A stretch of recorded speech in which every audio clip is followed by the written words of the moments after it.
할렐루야. 주님 오심을 준비합시다. 잘 예비합시다. 언제 주님 오시더라도 우리가 잘 준비되어 있을 때 주님을 기쁨으로 맞이하게 될 것입니다. 학교 다닐 때 선생님 중에서 보면 그런 분들이 계셨습니다. 어떤 분들은 예고를 하시지만 어떤 분들은 예고 없이 갑작스럽게 쪽지 시험을 보시거나 갑작스럽게 그 테스트를 하시는 선생님들이 계셨습니다. 어찌 보면 참 학생들 입장에서는 그렇게 예고 없이 갑작스럽게 시험을 보거나 쪽지 시험을 보는 선생님들이 그렇게 달갑지는 않습니다. 그런데 한편으로 놓고 보면 학생들 입장에서 언제나 잘 준비되어 있고 언제나 잘 항상 학업에 열심히 성실하게 잘 준비하고 있는 학생들에게는 그 쪽지 시험이 그렇게 두렵지는 않을 것입니다. 왜요? 잘 준비가 되어 있으면요. 여러분, 우리가 주님 언제 오실지 알지 못하지만 우리가 그때를 맞이할 때 잘 준비되어 있다면 그 주님을 맞이하는 그 순간과 그 모든 상황들이 우리에게 기쁨과 영광의 순간이 될 줄로 믿습니다. 잘 깨어서 준비하는 것들이 참 중요하고 우리에게 참 유익합니다. 제가 일부 예배를 마치고 잠깐 내려갔더니 뉴스 속보가 떴더라고요. 그 무안공항에서 비행기가 추락해가지고 181명이 탄 비행기가 활주로에서 그 조류가 충돌해서 그 바퀴가 랜딩 기어가 내려오지 않아가지고 그대로 동체로 착륙하고, 그 어떤 분이 이제 사진 그 영상으로 이렇게 그 비행기가 착륙하는 과정을 다 찍어 놓으셨는데 그 비행기가 속도를 줄이지 못해서 저쪽 벽에 충돌해서 폭발하는 그런 어마어마한 큰 안타까운 비극적인 사고가 있었습니다. 하나님의 은혜가 참 필요하고 이 나라의 민족도 모든 상황 속에 또 사고와 모든 형편 속에서 주님의 위로하심과 은혜가 함께 하시기를 간절히 원합니다. 그런데 한편으로 제가 그 사고를 보면서 그런 생각이 들었습니다. 어느 누구도 181명의 기장부터 또 승무원과 또 모든 탑승객들이 그 비행기를 타고 방콕에서 우리나라로 돌아올 때 그런 사고가 일어나리라고 예상했던 사람은 한 사람도 아마 없었을 것입니다.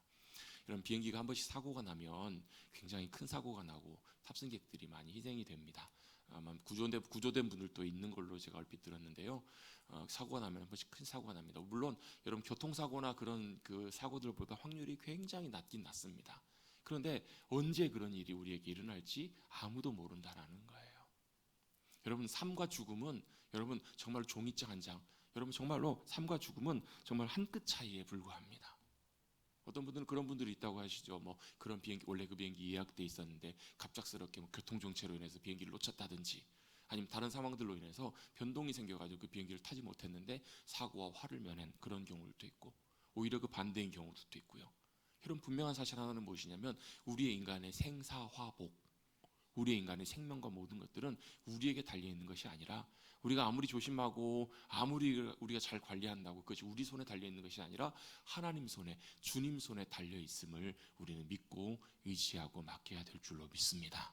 우리의 생명, 우리의 모든 인생의 시간 내 것인 양 내가 잘 살아가고 내가 준비해서 달려가지만 실제로는 그렇지가 않아요.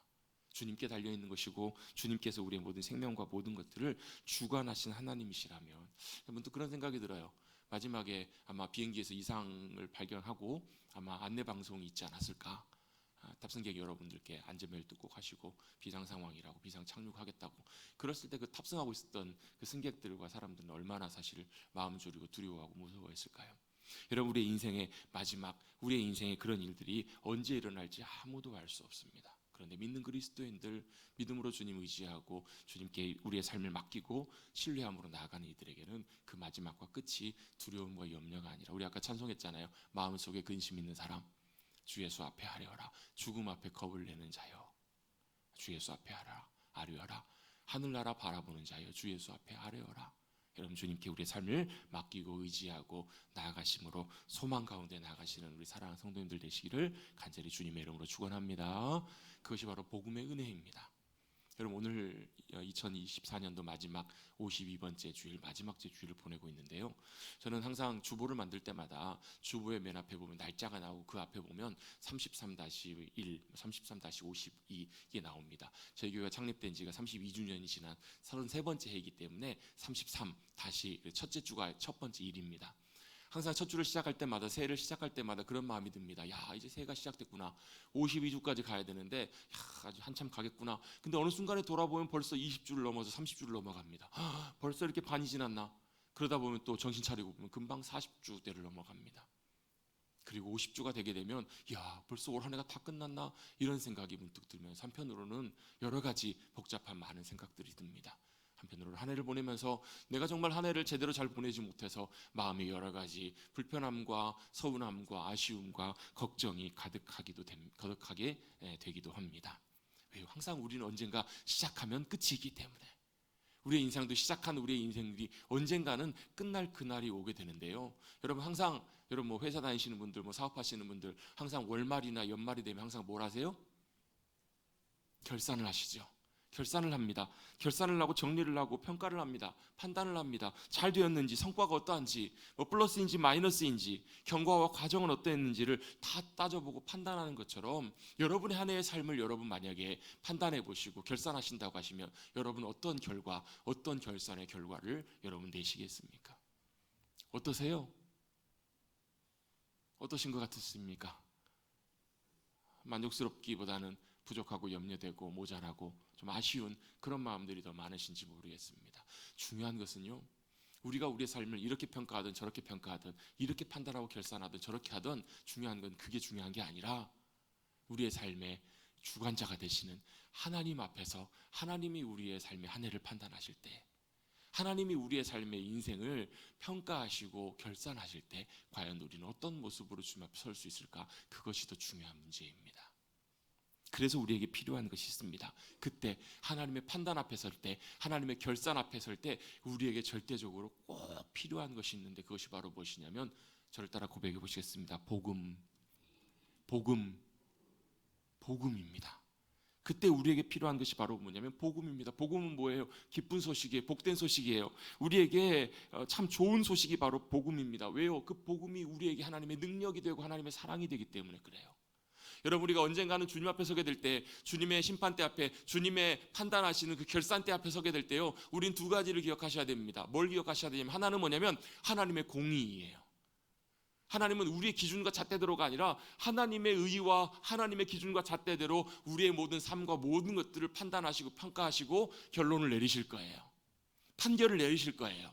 그런데 만약에 이것만 있었다면 우리는 하나님 앞에서 절대로 어느 누구도 살아남을 수 있는 사람이 단 한 사람도 없어요. 어느 누구도 주님 앞에 오케이 인정받고 우리 하나님의 심판대 앞에 심판대를 넘어갈 수 있는 사람, 그 사람은 아무도 없을 거예요. 그런데 또 한 가지가 있어요. 그게 바로 뭐냐면 복음의 능력이에요. 복음의 능력이 무엇인가? 하나는 공의 하나님이셨다면 또 하나는 뭐냐면 우리가 하나님 앞에 섰을 때 우리 앞에 서 계신 분이 바로 누구시냐면 우리의 아버지가 되신다라는 거예요. 우리 앞에 서 계시는 분이 우리를 공의로 판단하시는 재판관, 의의 하나님, 공의의 하나님이실 뿐만 아니라 또 그분이 우리의 누가 되시냐면 아버지 하나님이 되신다라는 거예요. 이게 감사할 일이에요. 여러분 왜 하나님이 우리의 아버지가 되세요? 제가 너무 어려운 질문을 드렸나 봐요. 여러분 왜 하나님이 우리의 아버지가 되세요? 여러분 그거 생각 안 해보셨어요? 너무 중요한데요? 또 너무 단순하고 간단한데요? 이게 바로 복음의 능력이에요. 왜요? 복음이 우리를 뭐하기 때문에, 복음 예수 그리스도 그분을 통해서 뭐가요? 예수 그리스도를 나의 구주로 영접하고 내 안에 모셔드리는 사람은 뭐가 됐다고요? 하나님의 자녀가 되었다고요. 하나님의 자녀면 하나님이 우리의 뭐가 되세요? 이제 이해가 되세요? 하나님 우리의 아버지가 되신 거예요. 여러분 재판관이시면서 또한 동시에 아버지시기 때문에 뭐가 가능하냐면 재판관이기 때문에 우리를 공의대로 판단하시지만 아버지는 우리를 어떻게 대하시냐면 인자와 사랑으로 대하신다라는 거예요. 용납해 주세요. 그게 뭐예요? 그게 하나님 아버지의 사랑이고 그 하나님 아버지의 능력이세요. 그래서 복음에는요 하나님 아버지의 사랑이 담겨 있어요. 근데 그 사랑이 어떤 사랑이냐면 능력이 담긴 사랑이에요. 어떤 목사님 그런 얘기를 하시더라고요. 어렸을 때 아버지가 일찍 돌아가시고 어머니가 자기를 너무 아끼시고 사랑하셨는데 너무 사랑하셨는데 집안 형편이 어렵다 보니까 학교를 못 보내주시더라는 거예요. 어느 날 아들을 불러놓고 아들아 미안하다. 내가 이제 집에서 더 이상 서포트를 해줄 수가 없겠구나. 그게 뭐예요? 사랑은 뭐예요? 마음은 있는데 사랑해서 정말 좋은 것으로 최선을 다해서 다 해주고 싶은데 뭐가 없는 거예요? 능력이 없는 거예요. 능력이. 아마 이 시대를 살아오신 우리 사랑하는 권사님 집사님들은 아마 그런 경험 해보신 분들도 있으실 거예요. 사랑하는데 부모님이 사랑하시는데 뭐가 안 돼요? 어떤 경우는 피치 못할 사정 때문에 능력이 안 돼서 서포트를 해주지 못한다는. 여러분 근데요 하나님의 사랑은 어때요? 사랑하시면서 또한 동시에 그 안에 뭐가 있냐면 능력이 있으세요. 무슨 능력이요? 우리를 용납하시는 능력, 우리를 용납하시고 이해하시고 받아들여 주실 수 있는, 그래서 다시금 기회를 주실 수 있는 능력이 바로 하나님 사랑, 그 복음 안에 담겨있는 사랑의 능력이라는 거예요. 그 복음이 어떤 능력이 있는데요, 죄인된 우리를 하나님의 자녀로 의롭게 거듭나게 하신 하나님의 능력, 예수 그리스도를 통해서 우리를 진노의 자식에서 하나님과 상관없는 자녀들에서 어떻게 해요? 하나님의 자녀가 되게 하시는 놀라운 능력이 바로 무슨 능력이라고요? 복음 안에 담겨있는 하나님의 사랑의 능력인 줄로 믿습니다. 그게 바로 저와 여러분이 누리게 되는 복음의 은혜예요. 하나님이 우리의 뭐가 되신다고요? 아버지가 되신다고요. 그게 여러분 왜 중요해요? 여러분, 아버지의 집은 누가 들어가요? 아들들이 들어가요? 자녀들이 들어가요? 아버지께서 자녀들 누굴요? 눈동자처럼 책임지시고 지키신다고요. 아버지가 자녀의 삶을 책임지세요. 붙드세요. 역사하세요. 그래서 여러분, 우리에게는 누가 있으세요? 영원한 영혼의 아버지가 계신다고요. 믿으세요? 제발 좀 믿으십시다. 제발 좀 믿으십시다. 머리로만 하나님 아버지, 기도할 때만 하나님 아버지 부르지 마시고 실제 우리의 영혼 가운데, 우리의 삶 가운데 하나님이 정말로 나의 아버지가 되심을 믿고 살아간다면 우리의 삶은 완전히 달라지실 거예요. 아멘. 그래서 여러분, 우리 하나님의 심판대 앞에 섰을 때, 하나님 앞에 섰을 때 하나님은 우리의 공의로운 재판관이시지만 또한 동시에 우리를 사랑하신 아버지가 되어주신다라는 거예요. 그래서 우리에게 항상 기회가 있어요. 다시금 새롭게 시작할 수 있는 기회가 있고요, 우리를 도우시는 주님의 은혜의 능력이 우리의 삶을 붙잡아 주세요. 그 은혜를 힘입어 살아가는 삶이 바로 무슨 삶인가? 복음의 은혜를 누리고 살아가는 삶이에요. 그래서 복음은 여러분, 우리 모두에게 다 필요해요. 사실 이 복음을 로마 교회 성도들에게 전해주기 위해서 사도 바울이 썼던 편지가 바로 로마서입니다. 기억나시죠? 로마서가 뭐라고요? 편지예요. 편지, 서신이에요. 서신. 무슨 편지요? 아직 만나보지 못했지만 만나기를 간절히 사모하는 로마 교회 성도들에게 사도 바울이 편지를 썼는데, 그 편지의 내용이 뭐라고요? 복음이에요. 복음. 복음이 무엇인지를 로마 교회 성도들에게 편지를 써서 보여주고 있어요. 처음에 복음의 서론이 나옵니다. 복음이 뭐라고? 예수 그리스도시라고요. 복음이 예수 그리스도신 게 우리의 무슨 상관인데요? 그 복음이 예수 그리스도가 되셔서 우리에게 뭐가 되세요? 하나님의 능력이 되신다고요. 어떻게 해요? 예수 그리스도를 믿는 자를 구원하시는, 예수 그리스도를 믿는 자를 의롭게 여김 받게 하시는 그 하나님의 놀라운 능력이 바로 복음의 능력이라고 사도 바울은 설명해 주고 있어요. 그런데 그렇게 간단하게 서론을 설명한 다음에 1장 중반부부터 계속 나오는 내용들은 무슨 내용들인가? 그래서 뭐가요? 그래서 우리의 인간의 상태가 어떠한지, 왜 우리에게 복음이 필요한지 복음을 설명하면서 인간의 상태에 대해 설명해요. 인간이 어떤 상태인데요? 죄인이라는 거예요. 인간이 죄인이라는 것을 사도 바울이 설명합니다. 그러면서 죄인의 특징, 죄인으로 살아가는 인간의 특징을 한 2가지 정도로 정리해서 표현해주고 있어요. 첫 번째 특징이 무엇이냐면 하나님을 싫어해요. 하나님을 마음에 두기를 싫어해요. 여러분, 하나님 좋으세요? 안 좋으세요? 어떨 땐 좋으시고 어떨 땐 싫으시죠? 어떨 땐 좋으세요? 필요할 때, 도움과 위로가 필요할 때 하나님이 필요해요. 근데 어떨 땐 싫으세요? 거추장스러울 때, 신경 쓰일 때, 어떨 때 보면 참 불편할 때가 좀 있어요. 그럴 때 있으세요? 없으세요? 안 믿는 사람들은요, 그게 본성이에요. 본성.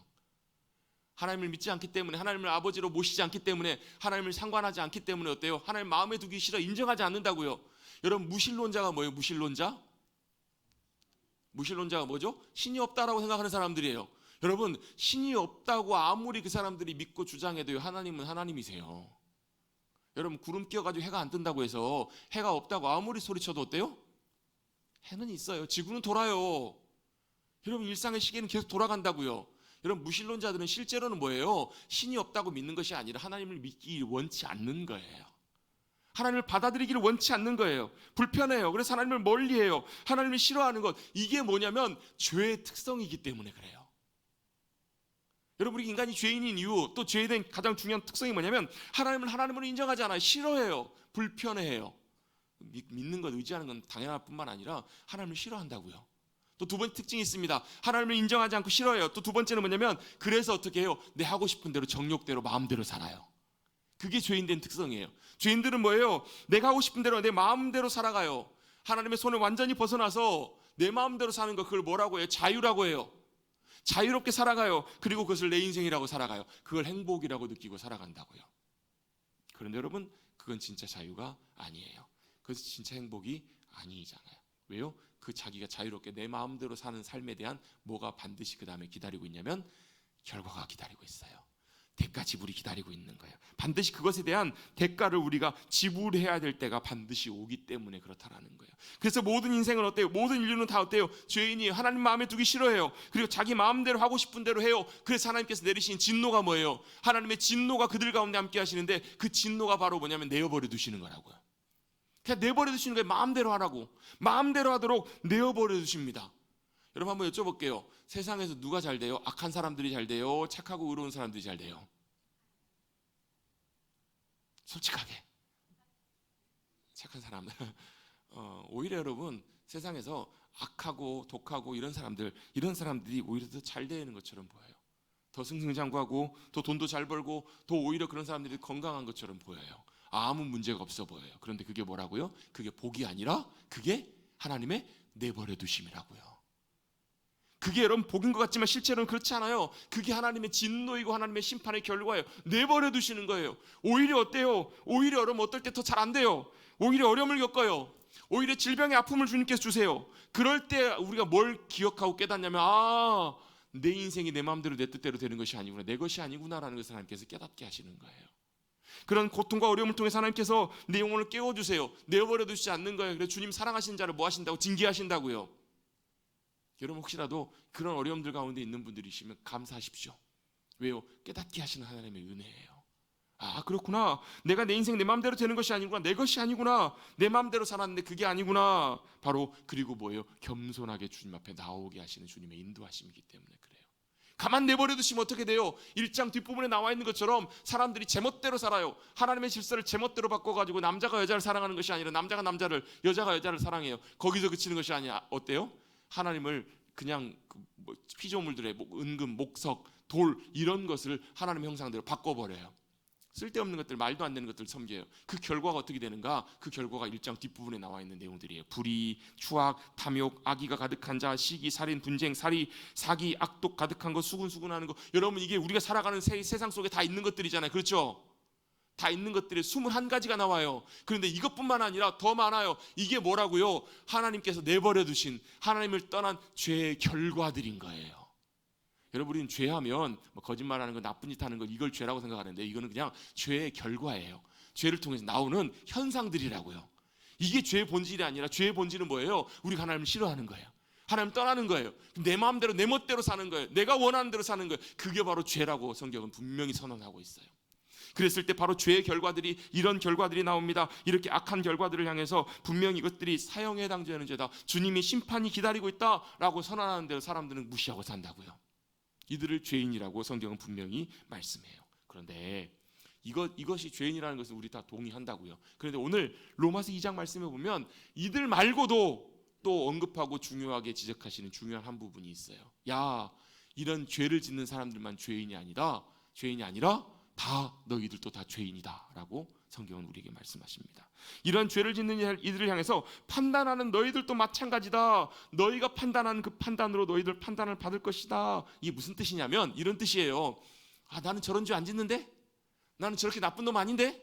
나는 저렇게까지는 안 하는데? 이렇게 생각하는 사람들, 이 사람들이 뭐라고 생각한다는 거예요? 그래도 나는 저들보다 나아, 이렇게 생각한다는 거예요. 근데 그것이 틀렸다, 잘못됐다라는 것을 사도 바울은 설명을 해주고 있어요. 1절 한번 오늘 본문에 2장 1절 말씀 한번 같이 한번 읽어보겠습니다. 시작. 그러므로 남을 판단하는 사람아, 누구를 막론하고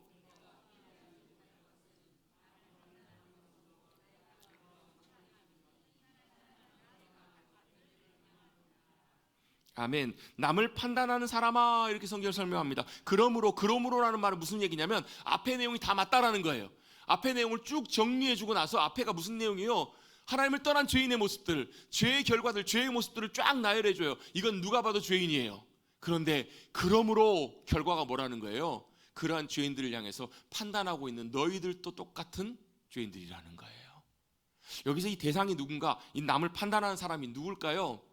아마 1차적으로 보면 아마 그 당시에 하나님을 잘 믿고 말씀대로 산다고 생각했던 유대인들을 의미하지 않았나 싶어요. 유대인들, 요즘으로 말하면 누구예요? 예수 믿는 사람들. 유대인들은 어때요? 하나님의 말씀을 알아요. 잘 지키고 살았기 때문에 아마 로마서 1장만 읽었으면 아마 그 유대인들이 이랬을 거예요. 아마 박수치면 좋아했을 거예요. 맞아, 저 하나님 모르는 저 죄인들, 저 악인들, 세상의 악한 놈들, 저들은 맞아, 하나님이 분명히 진노하시고 하나님 심판하실 그런 인간들이야.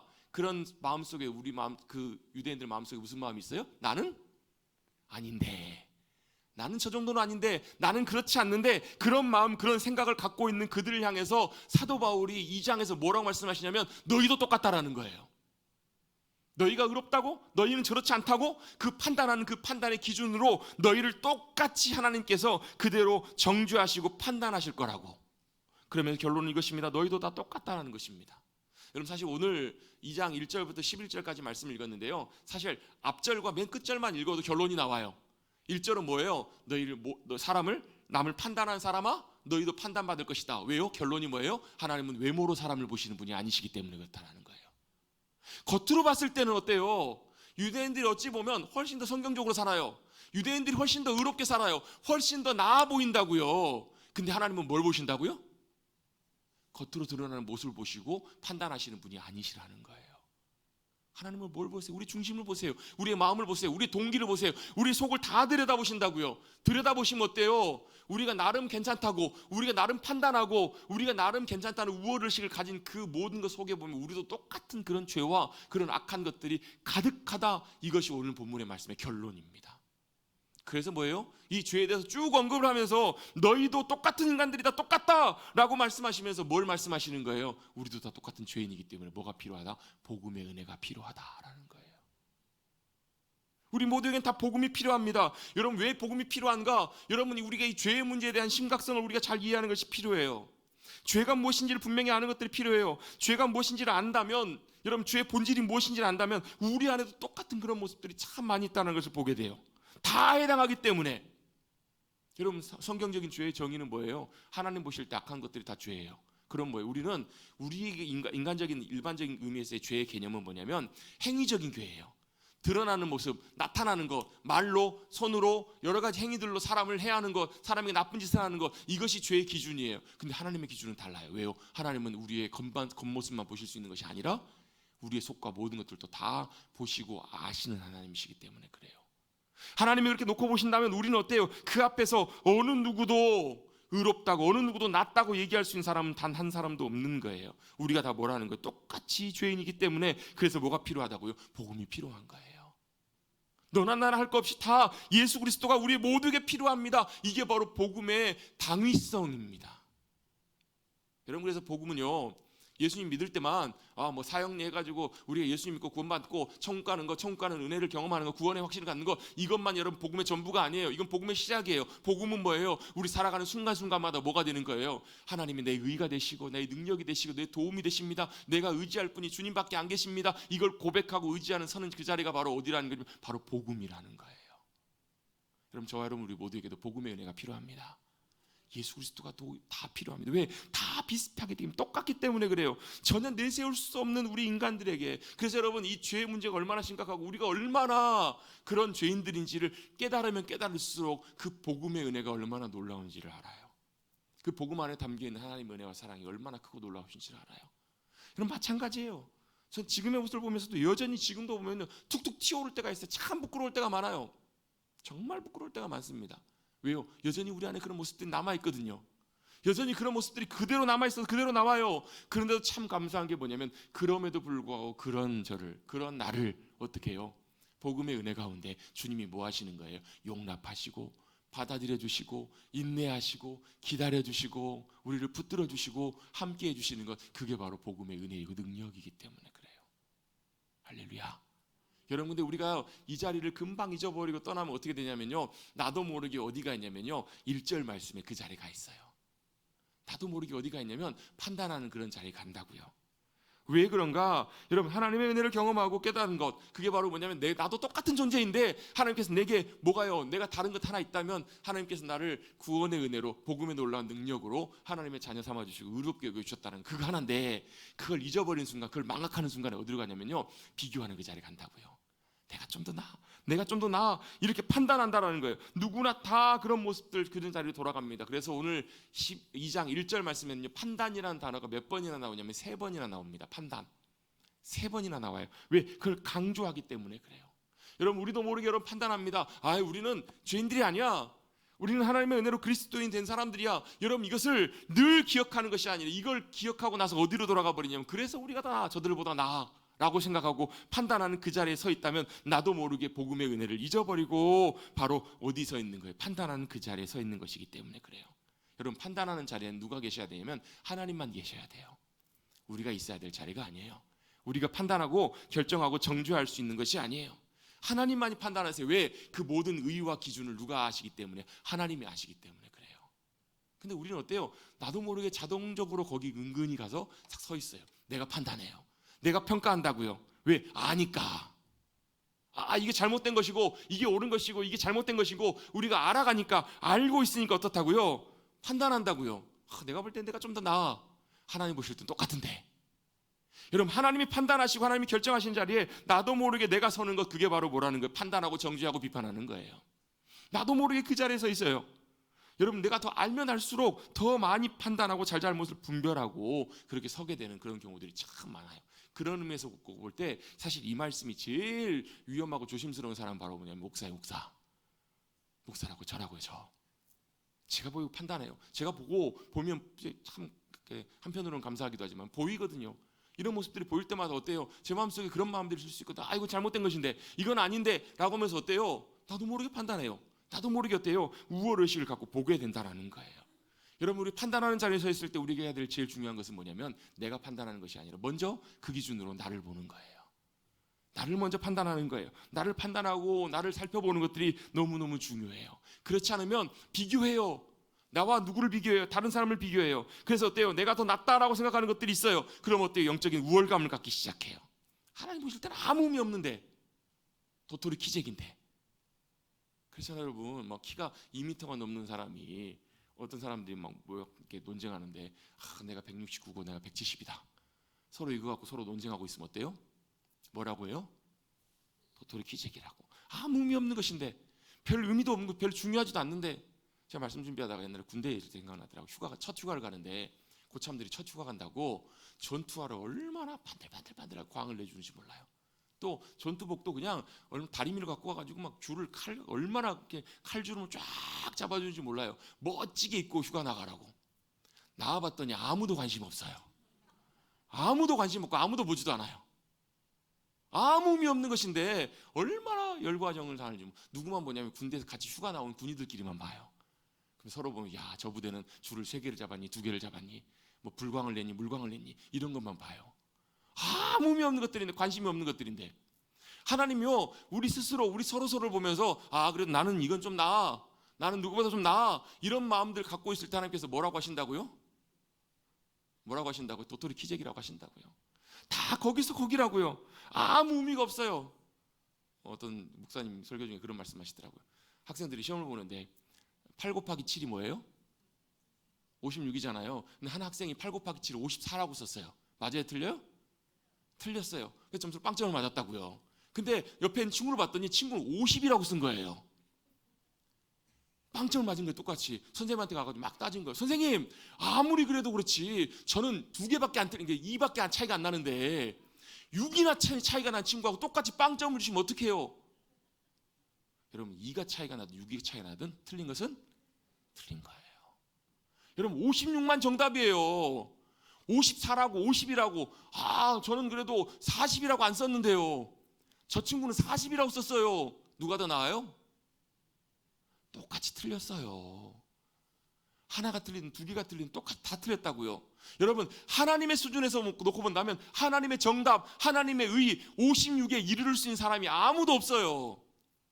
여러분, 하나님은 완전하시잖아요. 하나님의 의는 완전하시다고요. 완전하시다는 말은 무슨 말이에요? 요만큼의 0.0001%의 문제도 없는 거예요. 여러분, 순금이 몇 프로예요? 99.999%예요. 100%가 아니라고요. 왜? 우리 물질 만물 가운데 우리 살아가는 물질 세계 속에는요, 100이라는 것은, 완전한 것은 있을 수가 없어요. 있을 수가 없다고요. 누구만요? 유일하게 하나님만이 100이세요. 하나님만이 완전하시다고요. 그럼 하나님의 완전하신 수준 가운데 우리가 여러분 내세울 수 있는 하나님의 완전하신 수준에 합격할 수 있는 사람이 있어요? 없어요? 없다고요. 없으면요 99점이나 1점이나 사실 하나님 100점 앞에 인정받을 수 있는 사람 단 한 사람도 없는 거거든요. 근데 우리는 어때요? 내가 99점이니 네가 98점이니 이거 갖고 어때요? 이걸 비교하고 놓고 보고 있다고요. 그러면 돌아가신 그 화영조 목사님, 온누리교회를 섬기셨던 화영조 목사님이 그런 얘기를 하시더라고요. 과거에 뭐 저는 잘 뭐 어렸을 때 저 뭐 태어나기 아마 전 일인 것 같아요. 유명한 우리나라 연쇄살인 사건이 있었대. 김대두라고. 혹시 기억나시는 분 계시죠? 70년대 17명인가 이제 사람을 죽였던 연쇄살인범이에요.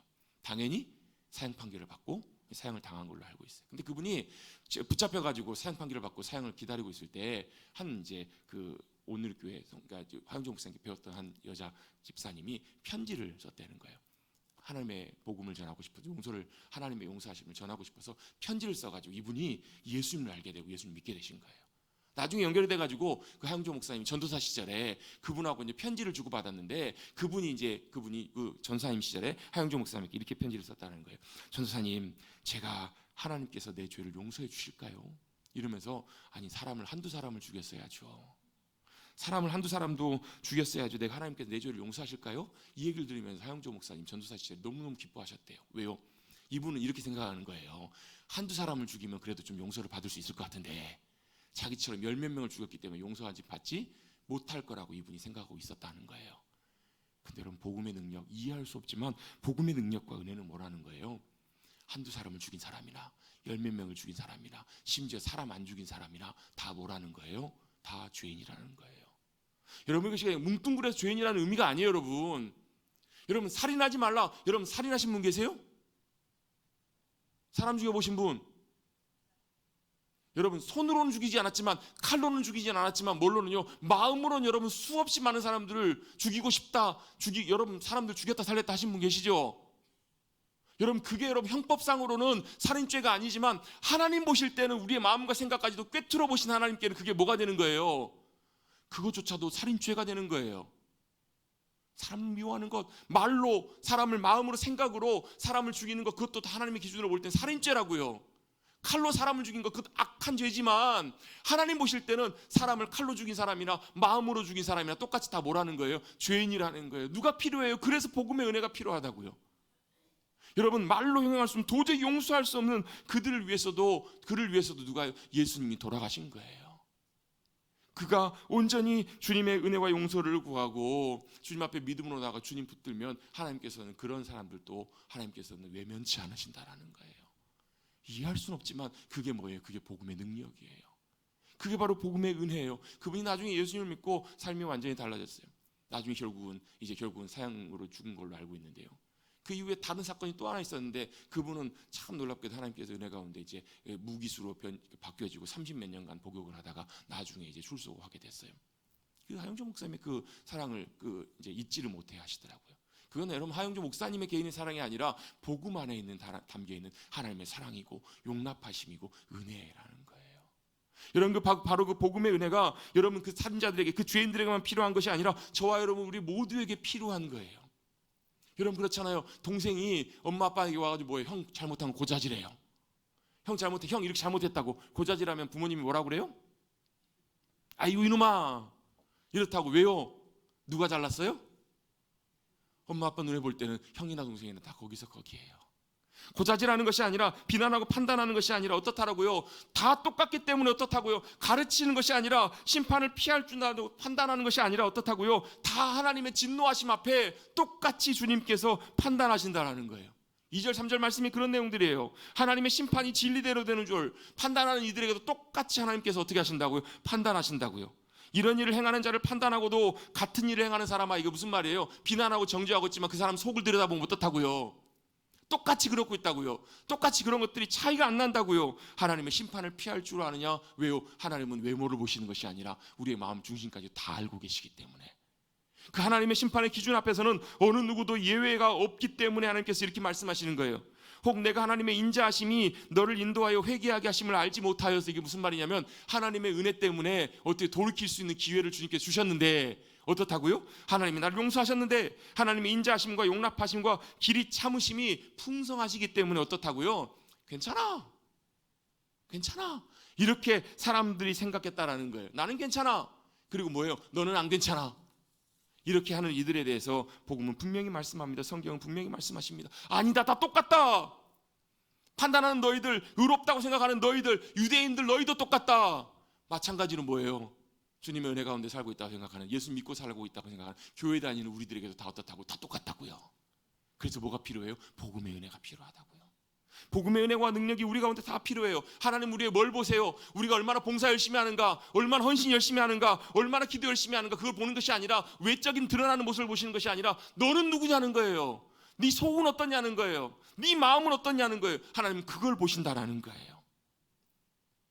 여러분, 그럼에도 불구하고 참 감사한 것이, 여러분 우리 속을 들여다보면 다 똑같지만, 참 악하지만 그런 우리를 용납하시고 길이 참으시고 용서하시는 하나님의 은혜가 우리 가운데 함께 하시기 때문에 저와 여러분이 지금 이 자리에 있는 줄로 믿습니다.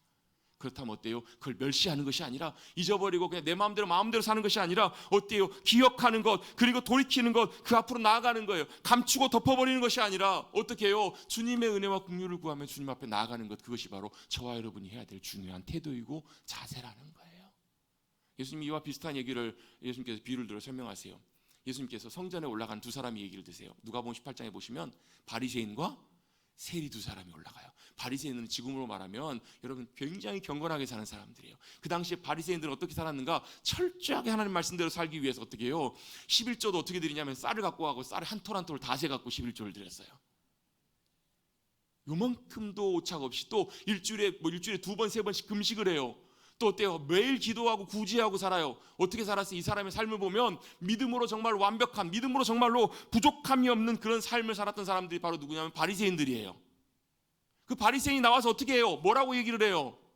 뭐라고 얘기하냐면 이렇게 얘기합니다. 하나님, 저는 다른 사람들과 같지 않고 토색 뭐 하는 거예요? 빼앗는 거예요. 불의, 간음하지 아니하고 이런 세리들과 같지 아니함을 감사합니다.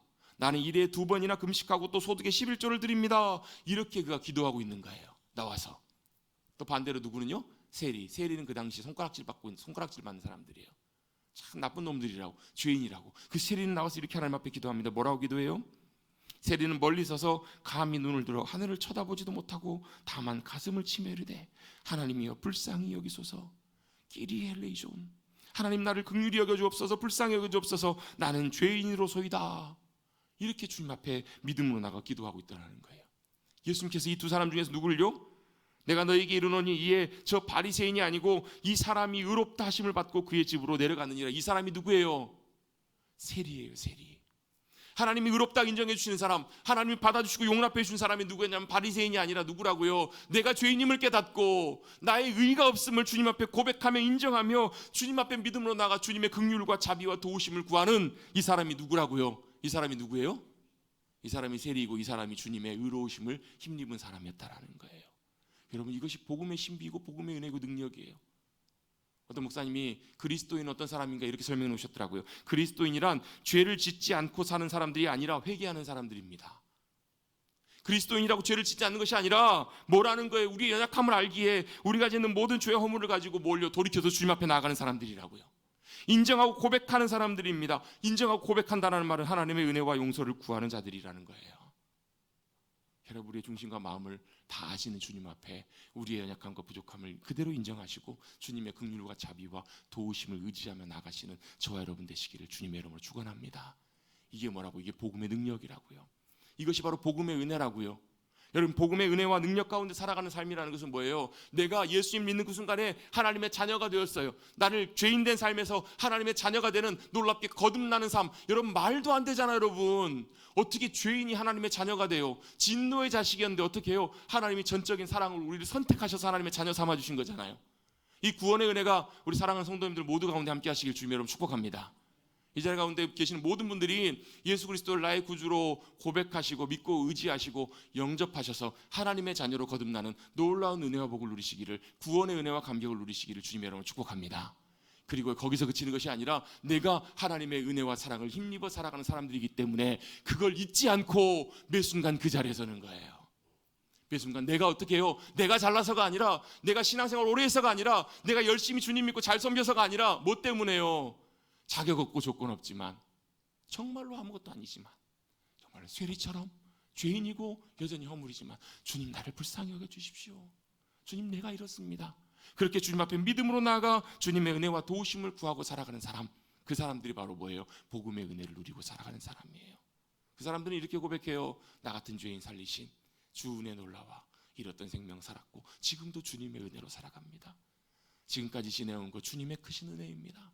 한이 없는 주님의 사랑 말로 형용할 수 없습니다. 여러분, 이게 그냥 말로만이 아니라 그냥 흥얼거리는 그냥 곡조가 아니라 우리의 진짜 고백으로 주님 앞에 고백되어지는 삶, 그 삶이 바로 복음으로 살아가는 삶입니다.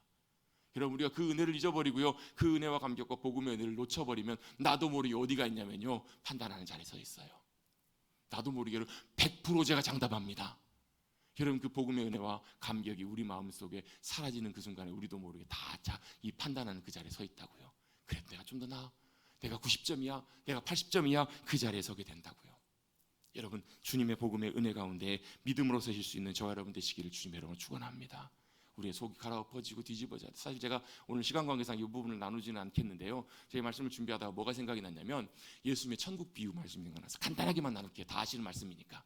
예수님 천국에 대해 하나님 나라에 설명하시면서 비유로 뭘 제일 먼저 설명하시냐면요, 씨 뿌리는 비유를 말씀하세요.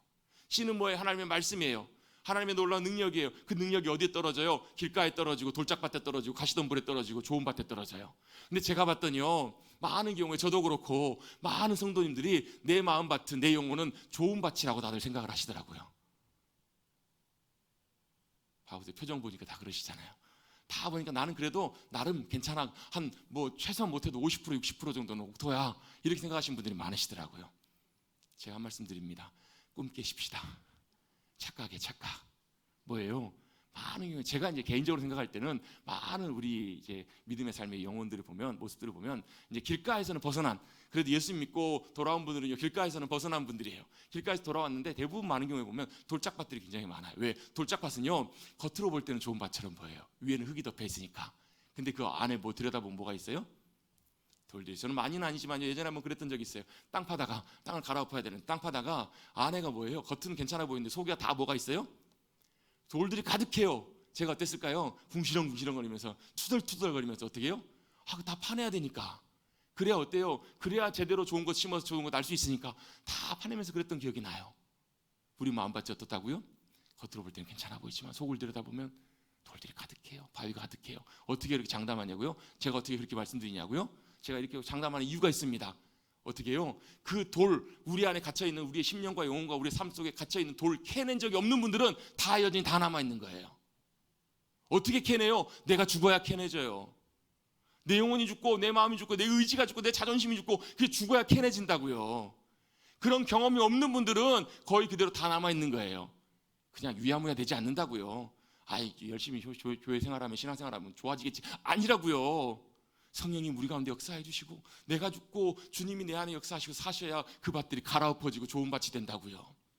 그래야 어때요? 우리의 심령이 변화되고 삶이 변화돼요. 주님의 은혜로 우리의 삶과 모습들이 완전히 변화된다고요. 그렇지 않으면 여러분, 여전히 좀 처음에는 좀 괜찮은 것 같은데 조금만 들어가 보면 어때요? 여전히 우리 안에 남아있는 돌짝밭 같은 마음들, 그걸로 판단하고 정죄하고 비난하는 그런 자리에 서게 된다고요. 여러분, 갈아엎어지십시다. 돌들 다 뽑아내십시다. 여러분, 그것이 주님이 우리에게 주신 놀라운 복과 은혜예요. 하나님 나라의 감격과 복음의 은혜를 누리며 살아가는 귀한 삶이기 때문에 그래요.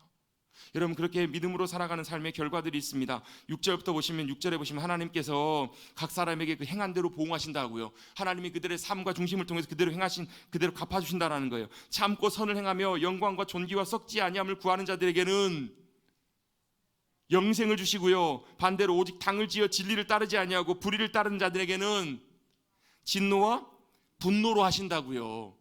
여러분, 사실 이 말씀을 좀 오해하기 쉬운 게요, 우리가 하나님 말씀대로 하나님 참고 선을 행한다, 선을 행한다는 말은 주님 기뻐하신다는 거거든요. 주님이 기뻐하신 삶을 살면 하나님 영생을 주시고, 또 반대로 악을 행하면 진노와 분노로 함께 하신다라고 생각하기 쉬운데요, 사실 바꿔서 생각하셔야 돼요.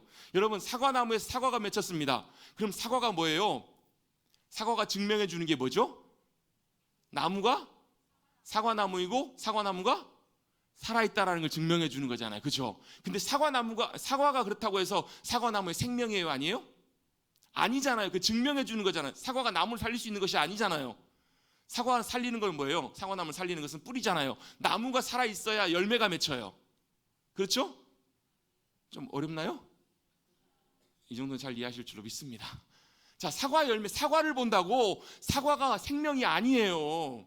생명은 어디서부터 오는 거예요? 나무에게서부터 오는 거잖아요. 생명의 결과가 열매라고요. 자, 우리가 예수 그리스도를 믿고 구원받는 영생의 삶을 살게 되면 뭐가요? 선한 삶의 열매들이 맺혀진다고요. 그것이 여러분 영생을 얻게 하는 그런 조건이 아니라 영생, 생명은 누구에게 있어요? 하나님께 있다고요. 이걸 의미하는 거, 이 말씀이. 이렇게 이해를 하셔야 돼요.